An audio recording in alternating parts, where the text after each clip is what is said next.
ഒടുക്കം ഒരുപാട് ആളുകളുടെ ആരാധ്യ പുരുഷനായ ബോച്ചെ 14 ദിവസം ജയിലിൽ തുടരുമെന്ന വാർത്ത പുറത്തു വന്നിരിക്കുന്നു. സ്ത്രീത്വത്തെ അപമാനിച്ചെന്ന നടി ഹണി റോസിന്റെ പരാതിയിൽ അറസ്റ്റിലായ ബോബി ചെമ്മണ്ണൂരിന്റെ ജാമ്യ ഹർജി തള്ളിക്കളഞ്ഞിരിക്കുന്നു. ബോബി ചെമ്മണ്ണൂരിനെ റിമാൻഡ് ചെയ്തിരിക്കുകയാണ് കോടതി. 14 ദിവസത്തേക്കാണ് ബോബിയെ റിമാൻഡ് ചെയ്തിരിക്കുന്നത്. ജാമ്യം നൽകരുതെന്ന പ്രോസിക്യൂഷൻ വാദം അംഗീകരിച്ചുകൊണ്ട് കോടതി വിധി വരുന്നുണ്ട്. ഈ കോടതിയിൽ നടന്ന ട്രയലിൽ വളരെ വളരെ ചൂടേറിയ ട്രയലായിരുന്നു കോടതിയിൽ ഉണ്ടായിരുന്നത്. ഹണി റോസ് നടത്തിയത് പബ്ലിസിറ്റി സ്റ്റണ്ടാണെന്നായിരുന്നു കോടതിയിൽ ഈ ഡിഫൻസിന്റെ പ്രധാനപ്പെട്ട വാദങ്ങളിൽ ഒന്ന്. എന്നാൽ പ്രോസിക്യൂഷൻ വളരെ കൃത്യമായി എങ്ങനെയാണ് ഈ വ്യക്തി സമൂഹത്തിൽ സ്വാധീനം ഉണ്ടാക്കുന്നതെന്നും ഹണി റോസിന് ഇത് എങ്ങനെയാണ് മാനസികമായി ബാധിച്ചതെന്നും കുന്തിദേവി എന്ന പ്രയോഗത്തിന്റെ ദ്വയാർത്ഥ പ്രയോഗമാണെന്ന് എല്ലാവർക്കും മനസ്സിലാവുന്നതാണെന്നും ഇതിനേക്കാളൊക്കെ ഉപരിയായി ഇയാൾ ജാമ്യം ലഭിച്ചാൽ ഒളിവിൽ പോകുമെന്ന് ഇത് അന്വേഷണത്തെ ബാധിക്കുമെന്നടക്കമുള്ള കാര്യങ്ങൾ പ്രോസിക്യൂഷന് കോടതിയിൽ സമർത്ഥിക്കാനായി. ഇതുകൊണ്ട് തന്നെയാണ് പ്രോസിക്യൂഷന്റെ വാദങ്ങളെ മുഖവിലക്കെടുത്ത കോടതി ബോബി ചെമ്മണ്ണൂരിന്റെ ജാമ്യ ഹർജി തള്ളിക്കളഞ്ഞിരിക്കുന്നത്. അതേസമയം കോടതി വിധി വന്നതിന് പിന്നാലെ ബോബിക്ക് ദേഹാസ്വാസ്ഥ്യം അനുഭവപ്പെട്ടു. തനിക്ക് രക്തസമ്മർദ്ദമെന്ന് പറഞ്ഞ് ബോബി രംഗത്ത് വന്നു. കോടതി മുറിയിൽ തന്നെ വിശ്രമിക്കാനാണ് കോടതി നിർദ്ദേശിച്ചത്. എന്തായാലും ഇദ്ദേഹത്തെ ഉടനെ തന്നെ ആശുപത്രിയിലേക്ക് മാറ്റും, അവിടെയുള്ള ചികിത്സകൾ എന്തെങ്കിലും ആവശ്യമുണ്ടെങ്കിൽ അത് കൊടുക്കുമെന്നാണ് പറഞ്ഞിരിക്കുന്നത്. ബോച്ചെ നടത്തിയ അശ്ലീല അധിക്ഷേപങ്ങൾ അതിനെതിരെ എറണാകുളം സെൻട്രൽ സ്റ്റേഷനിൽ പരാതി കൊടുക്കും മുൻപ് ഹണി റോസ് തന്റെ സാമൂഹിക മാധ്യമങ്ങളിൽ ഇട്ട ഒരു കുറിപ്പുണ്ട്. സത്യത്തിൽ ഈ കുറിപ്പിന് ഇപ്പോഴാണ് പ്രസക്തി ഉള്ളത്. അതിങ്ങനെയാണ്: ഇന്ത്യയിലെ നിയമ സംവിധാനം അനുവദിക്കാത്ത ഒരു വസ്ത്രവും ധരിച്ച് ഞാൻ പൊതുവേദിയിൽ എത്തിയിട്ടില്ല. നിങ്ങൾ ഓരോരുത്തരും അവരുടെ ചിന്തകൾ അനുസരിച്ച് സ്വയം നിയമസംഹിതകൾ സൃഷ്ടിക്കുന്നതിൽ ഞാൻ ഉത്തരവാദിയല്ല. ഒരു അഭിനേത്രി എന്ന നിലയിൽ എന്നെ വിളിക്കുന്ന ചടങ്ങുകൾക്ക് പോകുന്നത് എൻ്റെ ജോലിയുടെ ഭാഗമാണ്. വസ്ത്രധാരണത്തെക്കുറിച്ചോ എന്നെക്കുറിച്ചോ ക്രിയാത്മകമായോ സർഗാത്മകമായോ വിമർശിക്കുന്നതിൽ തമാശയുണ്ടാക്കുന്നതിൽ എനിക്ക് വിരോധമില്ല, പരാതിയില്ല. പക്ഷേ ആംഗ്യങ്ങൾക്ക് പരാമർശങ്ങൾക്ക് ഒരു റീസണബിൾ റെസ്ട്രിക്ഷൻ വരണമെന്ന് ഞാൻ വിശ്വസിക്കുന്നു. ആയതിനാൽ എൻ്റെ നേരെയുള്ള വിമർശനങ്ങളിൽ അശ്ലീല പരാമർശങ്ങളുണ്ടെങ്കിൽ ഭാരതീയ ന്യായ സംഹിത അനുസരിച്ച് സ്ത്രീക്ക് തരുന്ന എല്ലാ സംരക്ഷണ സാധ്യതകളും പഠിച്ച് ഞാൻ നിങ്ങളുടെ നേരെ വരും. ഒരിക്കൽ കൂടി പറയുന്നു, സാമൂഹിക മാധ്യമങ്ങളിലെ അശ്ലീല ഭാഷാ പണ്ഡിതൻ മാന്യന്മാരെ, നിങ്ങളോട് ഇതേ അവസ്ഥയിൽ കടന്നുപോകുന്ന എല്ലാ സ്ത്രീകൾക്കും വേണ്ടി ഹണി റോസ് എന്ന ഞാൻ യുദ്ധം പ്രഖ്യാപിക്കുന്നു എന്നാണ് ഹണി എഴുതിയത്.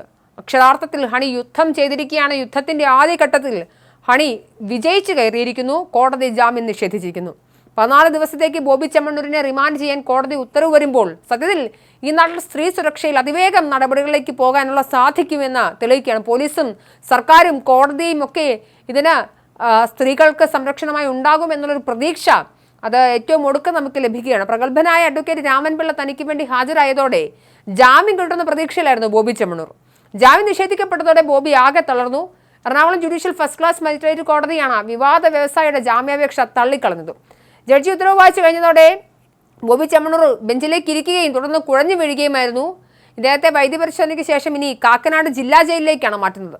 രൂക്ഷമായ വാദപ്രതിവാദങ്ങളാണ് കോടതിയിൽ നടന്നതെന്ന് ഞാൻ ആദ്യമേ പറഞ്ഞല്ലോ. ബോബി ചെമ്മണ്ണൂരിനെ കസ്റ്റഡിയിൽ വേണമെന്നും ജാമ്യം നൽകരുതെന്നും പ്രോസിക്യൂഷൻ ആവശ്യപ്പെട്ടപ്പോൾ പരാതിക്കാരിക്കെതിരെ ആരോപണം ഉന്നയിച്ചും ജാമ്യം നൽകണമെന്നുമാണ് പ്രതിഭാഗം ആവശ്യപ്പെട്ടത്.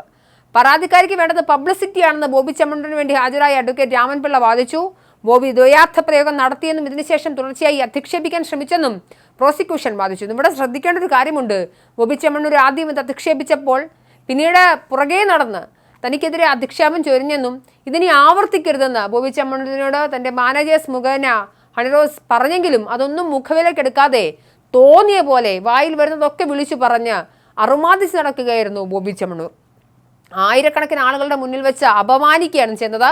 ഇത് സാമൂഹിക മാധ്യമങ്ങളുടെ പ്രചരിപ്പിക്കുകയും ചെയ്യുന്നു. എല്ലാവർക്കും മനസ്സിലാവുന്ന ദ്വയാർത്ഥ പ്രയോഗങ്ങളാണ് അദ്ദേഹം നടത്തിയതെന്നായിരുന്നു ഈ പ്രോസിക്യൂഷന്റെ പ്രധാനപ്പെട്ട വാദങ്ങളിൽ ഒന്ന്. നമ്മൾ മനസ്സിലാക്കേണ്ട ഒരു കാര്യമുണ്ട്. സ്ത്രീയുടെ പുറകെ നടന്ന് അവൾ നോ പറഞ്ഞു കഴിഞ്ഞാൽ അതിനപ്പുറത്തേക്കും കടന്നു കഴിഞ്ഞാൽ എല്ലാ അതിർത്തികളും സീമകളും ലംഘിച്ചതിന് ശേഷം അതൊക്കെ എനിക്ക് പറയാൻ തോന്നിയതുകൊണ്ട് പറഞ്ഞതാണ്, അതിൽ ദ്വയാർത്ഥ പ്രയോഗങ്ങൾ ഉണ്ട് എന്നേ ഉള്ളൂ, അതിൽ വലിയ സംഭവമൊന്നുമില്ല, കാര്യമൊന്നുമില്ല, അല്ലെങ്കിൽ നിയമപരമായ എന്തെങ്കിലും പ്രശ്നം വരുന്ന സമയത്ത് അത് ഞാൻ അങ്ങനെ ഉദ്ദേശിച്ചല്ല എന്ന് പറഞ്ഞ് കൈ കഴുകുന്ന ആളുകളെയാണ് കാണുന്നത്. എന്തായാലും കോടതിയുടെ ഈ വിധി അല്ലെങ്കിൽ കോടതിയുടെ ഇപ്പോഴത്തെ നിലപാട് തീർച്ചയായിട്ടും ദ്വയാർത്ഥ പ്രയോഗങ്ങൾ നടത്തുന്ന ഭാഷാ പണ്ഡിതന്മാർക്കൊക്കെ നല്ലൊരു തിരിച്ചടിയാണ്. പിന്നെ ഒന്നാണ്, ഹണി റോസ് പണം മേടിച്ച് ജോലിക്ക് പോയതല്ലേ, പിന്നെ എന്തുവാണ് പ്രശ്നം ചോദിച്ചു. പണം കൊടുത്താൽ മാത്രമാണ് സെലിബ്രിറ്റികൾ ഉദ്ഘാടനത്തിന് വരുന്നത്. അതിൻ്റെ അർത്ഥം നിങ്ങൾക്ക് എന്തും തോന്നിയത് വിളിച്ചു പറയാമെന്നല്ല. ഇനി മാപ്പ് പറയാൻ തെറ്റൊന്നും ചെയ്തിട്ടില്ല, ദ്വയാർത്ഥ പ്രയോഗം നടത്തി എന്നത് മാത്രമാണ് തനിക്കെതിരുള്ള കേസെന്നാണ് ബോബി മാധ്യമങ്ങൾ ഉൾപ്പെടെ പ്രതികരിച്ചിരുന്നത് അന്വേഷണ ഘട്ടത്തിലൊക്കെ തന്നെ.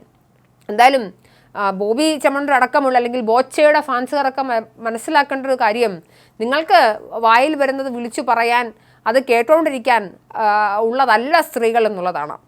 ബോബി വളരെ കോൺഫിഡൻ്റ് ആയിരുന്നു, തനിക്ക് ജാമ്യം ലഭിക്കുമെന്നാണ് വിചാരിച്ചിരുന്നത്. എന്തായാലും ഈ ജാമ്യം നിശ്ചയിച്ചതോടെ ഇതൊരു പാഠമാണ്.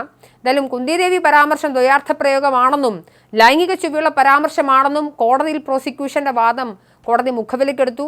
പ്രതിക്ക് ജാമ്യം ലഭിച്ചില്ല. എന്തായാലും ഈ വാദങ്ങൾക്കെല്ലാം തന്നെ കഴമ്പുണ്ട്. ഒന്ന് മനസ്സിലാക്കേണ്ടതുണ്ട്, ഒരു സ്ത്രീ ആ സ്ത്രീക്ക് ഇഷ്ടമുള്ള ജോലി ചെയ്തുകൊണ്ട് മുന്നോട്ട് പോകുന്നു. അത് ഏത് തരത്തിലുള്ള വസ്ത്രം ധരിക്കണം, അത് വെസ്റ്റേൺ വെയർ ധരിക്കണോ ട്രഡീഷണൽ വെയർ ധരിക്കണോ എന്നത് ആ സ്ത്രീയുടെ മാത്രം അധികാരപരിധിയിൽ വരുന്ന ഒന്നാണ്. നിങ്ങൾക്ക് അതിനെ നോക്കി പല്ലിളിച്ച് കാണിക്കാനും അതിനെ നോക്കി തെറി വിളിക്കുവാനും നിങ്ങളുടെ വായിൽ വരുന്ന പുലഭ്യം പറയാനുമുള്ള അധികാരങ്ങളില്ല, അവകാശങ്ങളില്ല. പബ്ലിക് ഡൊമൈനിൽ നിൽക്കുന്ന ഒരാളല്ലേ, എനിക്കിഷ്ടമുള്ളതൊക്കെ ഞാൻ പറയുമല്ലോ എന്നാണ് നിങ്ങളുടെ വാദമെങ്കിൽ ഇനി അടുത്ത ഘട്ടത്തിൽ ബോബി ചെമ്മണ്ണൂരിനൊപ്പം നിങ്ങൾക്കും അഴിയണം. എന്തായാലും ഹണിറോസിന് എല്ലാവിധ ഐക്യദാർഢ്യവും. ഇതൊരു തുടക്കമാവട്ടെ, ഇതുപോലെ ഒരുപാട് ഞരമ്പന്മാർ ജയിലിനുള്ളിലാവട്ടെ. കാരണം യുദ്ധം പ്രഖ്യാപിച്ചിരിക്കുകയാണ്.